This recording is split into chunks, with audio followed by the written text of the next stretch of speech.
چلو سلمان فارسی کی کہانی پڑھ لیجئے. 350 سال زندگی پائی ہے، صحابہ میں سب سے طویل العمر ہے. ایک مجوسی کے بیٹے تھے اور امیر کبیر باپ کے فرزند. اپنے باغوں میں سیر کے لیے جاتے تو راستے میں ایک راہب کا کٹیا تھا. رکنے لگے، اس کی باتوں میں خوشبو آئی تو رک گئے. بادشاہ ان کے باپ کو پتہ چلا، سلمان فارسی کے باپ کو، تو انہوں نے کہا کہ ہم تو مجوسی ہیں اور آتش پرست ہیں اور آپ ان کے پاس کیوں رکتے ہیں؟ لیکن خوشبو ایسی تھی گفتگو کی کہ وہ باز نہ آئے، تو باپ نے گھر سے نکال دیا.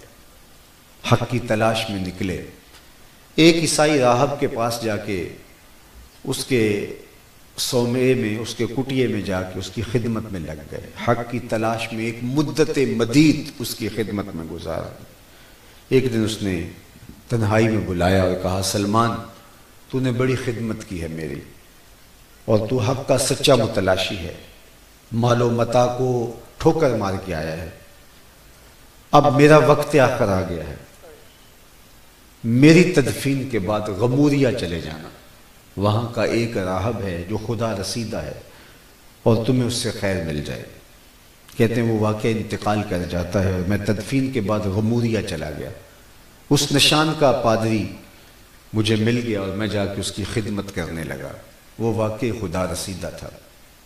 ایک مدت اس کی خدمت کرتا رہا. ایک دن اس نے بھی مجھے تنہائی میں بلایا، کہا میرا وقت آخر بھی آ گیا ہے اور کوئی ایسا شخص عیسائیت میں نہیں رہا جس کے پاس میں تجھے بھیج سکوں، لیکن تو نے میری خدمت کی ہے تو میں راز کی بات بتا دیتا ہوں، اور وہ یہ کہ نبی آخر الزمان کے ظہور کا وقت آ گیا ہے اور وہ ہجرت کر کے یثرب آئیں گے. میری تدفین کے بعد تو یثرب جا کے انتظار کرنا، تجھے مل جائیں گے.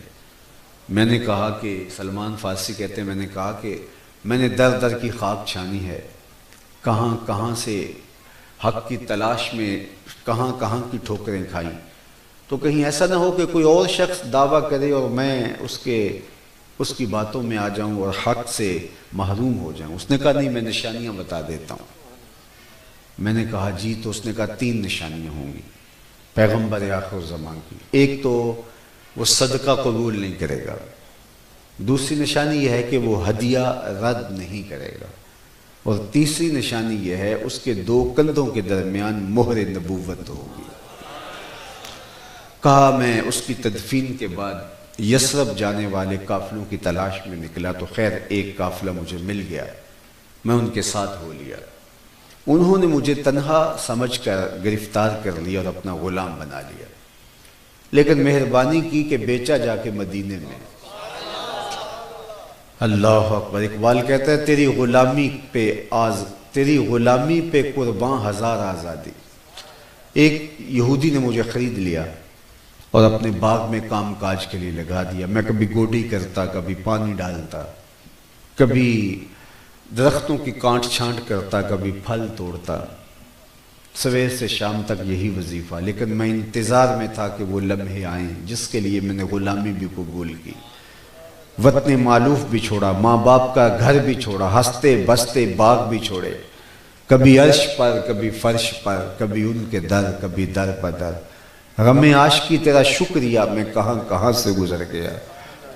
کہا کہ میں شدت سے منتظر تھا ان لمحوں کا اور وقت گزرتا چلا جا رہا تھا. ایک دن میں کھجور پہ چڑھ کے پھل توڑ رہا تھا کہ ہواؤں میں خوشبو پھیل گئی اور طلع البدر علینا کی آوازیں آنے لگی. میں سمجھ گیا کہ نبی آخر زمان کے ظہور کا وقت آ گیا ہے. تو میں نے جلدی سے چھلانگ لگائی اور بھاگ نکلا. میرے آقا نے سمجھا شاید غلام بھاگ گیا. اس نے دوڑ کے مجھے پکڑ لیا. تو میں نے کہا یہ جسم تیرا ہی غلام ہے لیکن دل نوکر کسی اور کا ہے. میں نے کچھ کھجوریں لے لی تھی صدقے کی نیت سے اور جا کے میں نے حضور کو پیش کی. تو آقا کریم نے فرمایا ہم نبی صدقہ قبول نہیں کرتے. کہا ایک نشانی پوری ہوگی، لیکن حضور کا چہرہ سب سے بڑا نشان تھا. میں بے تاب تھا اور مجھ سے رکا نہیں جا رہا تھا. جی چاہ رہا تھا ابھی حضور کے ہاتھوں پہ بیعت کر لوں، لیکن سفر میں نے بھی بڑا کاٹا تھا. میں نے کہا چلو دوسری نشانی تیسری نشانی بھی دیکھ ہی لو. کچھ دن ڈال کے میں کھجوریں لے کر آیا اور میری نیت ہدیہ کی تھی، میں نے پیش کی، حضور نے قبول فرما لی۔ اب تیسری نشانی پورے ہوتے ہوئے وقت لگ رہا تھا، کوئی لمحہ کوئی وقت میسر نہیں آ رہا تھا کہ میں مہر نبوت دیکھ سکوں۔ ایک دن میں باغ میں تھا کہ حضور تشریف لے آئے اور آپ نے اپنے مبارک کندھے پہ چادر ڈال رکھی تھی، ہلکی ہلکی ہوا چل رہی تھی اور میں حضور کے پیچھے پیچھے ہوتا تھا۔ میری آرزو یہ تھی کہ ہوا کا کوئی جھونکا آئے اور یہ چادر اڑے اور میں مہر نبوت کو دیکھ لوں۔ تو آقا کریم میرے ارادہ قلب سے آگاہ ہوئے، فَأَلْقَى إِلَيَّ رِدَاءَهُ، حضور نے چادر اتار کے میری جانب پھینکی اور پھر کمر کو خم دے کے میری جانب کرتے ہوئے فرمایا انظر الی ما امرت بہ، اس پادری نے جو بتایا تھا دیکھ لے۔ تو کہا میں نے دیکھا کہ حضور کے دو کندھوں کے درمیان مہر نبوت تھی۔ آگے بڑھا اور حضور کے ہاتھوں پہ بیعت اسلام کر لی۔ اللہ اکبر۔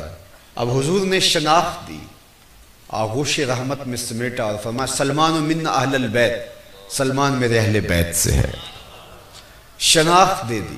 کوئی حضرت سلمان فارسی سے پوچھتا کہ تمہارا نسب نامہ کیا ہے، تمہارا نام کیا ہے، تمہارے باپ کا نام کیا ہے، تو وہ کہتے سلمان بن اسلام، میں سلمان ہوں اسلام کا بیٹا، یہی میری پہچان ہے، یہی میری معرفت ہے، یہی میرا نسب نامہ ہے۔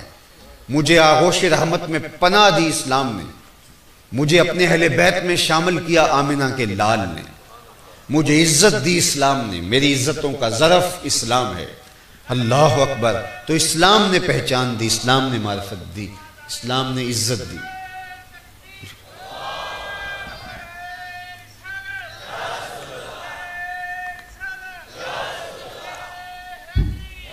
تو لوگوں نے کہاں